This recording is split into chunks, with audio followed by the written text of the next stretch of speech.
Hi అండి. నమస్తే. నేను మీ Lakshmi. Welcome back to our channel. ఈరోజు మన వీడియోలో మనం ఎప్పుడూ ఇంట్లో చేసుకునే రసం చేసి చూపిద్దాం అనుకుంటున్నాను. ఈ రసాన్ని ఎవరైనా చాలా ఈజీగా చేసేసుకోవచ్చండి. రుచి అయితే చాలా చాలా బాగుంటుంది. మీరు కూడా తప్పకుండా ట్రై చేసి చూడండి. నేను చెప్పినట్లు చేయండి. గ్లాసుతో తాగేటంత బాగుంటుంది. అంతటి కమ్మని రసాన్ని ఎలా తయారు చేయాలో చూసేద్దాం రండి. ముందుగా చింతపండు తీసుకోవాలండి. చింతపండు ఒక పెద్ద నిమ్మకాయంత సైజు చూసారు కదా! నేను గుప్పిడితో అట్లా ప్రెస్ చేస్తే ఒక పెద్ద నిమ్మకాయంత సైజు వచ్చిందండి. అంత చింతపండు తీసుకొని దాన్ని కొంచెం విడి చేసుకొని వేసేసుకోవాలి. వేసుకొని దాంట్లో నీళ్లు పోసుకొని ఒక్కసారి కడుక్కోవాలి. కడిగిన తర్వాత ఆ వాటర్‌ని పారబోసి మళ్ళా ఫ్రెష్ వాటర్‌ని ఒక గ్లాస్ వాటర్ యాడ్ చేసి నానబెట్టుకోవాలి. ఈ చింతపండుని ఒక అరగంట సేపు నానబెట్టుకున్నా సరిపోతుందండి.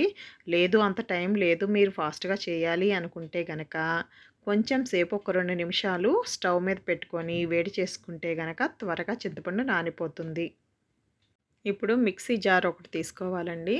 దీనిలో ఒక టేబుల్ స్పూన్ వరకు మిరియాలు యాడ్ చేసుకోవాలి. అలాగే 1 టేబుల్ స్పూన్ వరకు జీలకర్ర యాడ్ చేసుకోవాలి.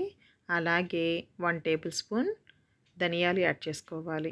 దానిలోనే 4 ఎండుమిరపకాయలని తుంచుకొని వేసుకోవాలి. దానిలోనే 2 రెమ్మల కరివేపాకు కూడా వేసుకుంటున్నాను ఫ్లేవర్ బాగుంటుందని. అలాగే దానిలోకే చిన్నుల్లిపాయ రెబ్బలు ఒక 6, 7 వేసుకోవాలండి. ఇప్పుడు వీటిని మూత పెట్టేసుకొని కొంచెం బరకగా గ్రైండ్ చేసుకోవాలి. మీరు దంచుకుంటే కూడా బాగుంటుంది ఆ ఫ్లేవర్ అనేది.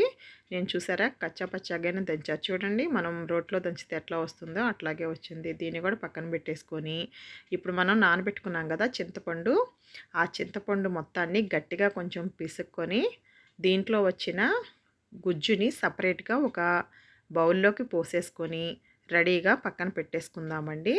ఇట్లా మొత్తం ముందే తీసుకొని పెట్టేసుకుంటే డైరెక్ట్గా మనం రసం చేసేటప్పుడు వేసుకోవచ్చు అనమాట. అందుకని నేను ముందుగానే ఇట్లా రెడీ చేసుకొని పెట్టుకున్నాను. తర్వాత దీంట్లోకి మనం రసం చేసేటప్పుడు యాడ్ చేసుకుందాం వాటర్ని. ఇప్పుడు స్టవ్ వెలిగించి ప్యాన్ పెట్టుకున్నాను. ప్యాన్ వేడెక్కిన తర్వాత 2 టేబుల్ స్పూన్స్ వరకు ఆయిల్ యాడ్ చేసుకోవాలి.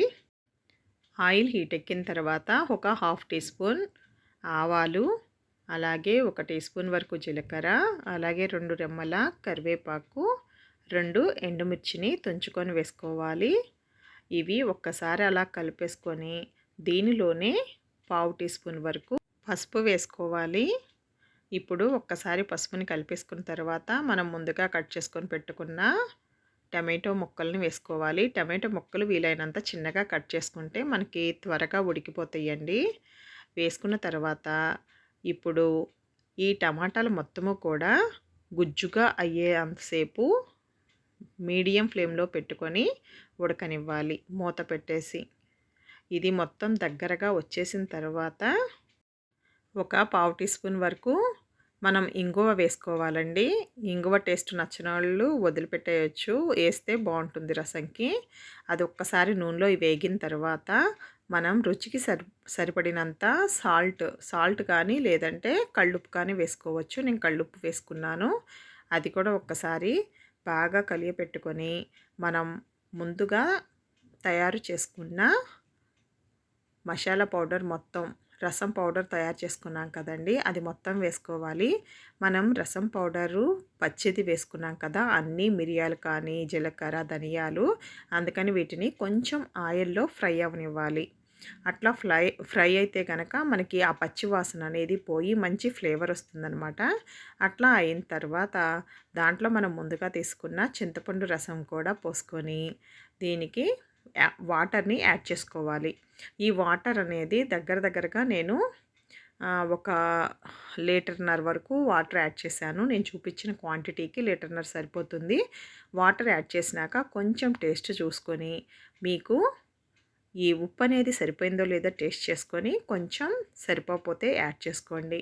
ఇప్పుడు మూత పెట్టుకొని రసాన్ని ఒక పొంగు వచ్చే వరకు కాగనివ్వాలి.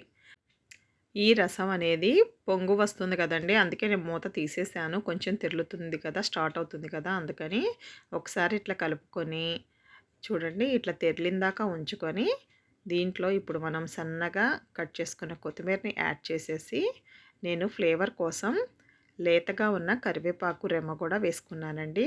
అలా వేసుకొని మూత పెడితే కనుక ఆ ఫ్లేవర్ అనేది, ఆ కరివేపాకు ఫ్లేవర్ అనేది మన రసానికి పడుతుంది. అందుకే అలా వేసుకున్నాను. ఇప్పుడు స్టవ్ ఆఫ్ చేసేసుకొని సర్వ్ చేసేసుకోవడమేనండి. చూసారు కదా ఫ్రెండ్స్, ఎంతో టేస్టీగా ఉండే రసం రెడీ అయిపోయిందండి. మీరు ఎప్పుడైనా సరే ఇది అన్నంలో వేసుకొని తింటే, లేదంటే ఒక గ్లాస్లో పోసుకొని తాగినా కూడా చాలా రుచిగా ఉంటుందండి. ఫ్రెండ్స్, మీకు ఈ వీడియో నచ్చిందా? నచ్చితే కనుక తప్పకుండా ఒక లైక్ చేయండి. అలాగే మీ ఫ్రెండ్స్కి షేర్ చేయండి. Thank you. Thanks for watching.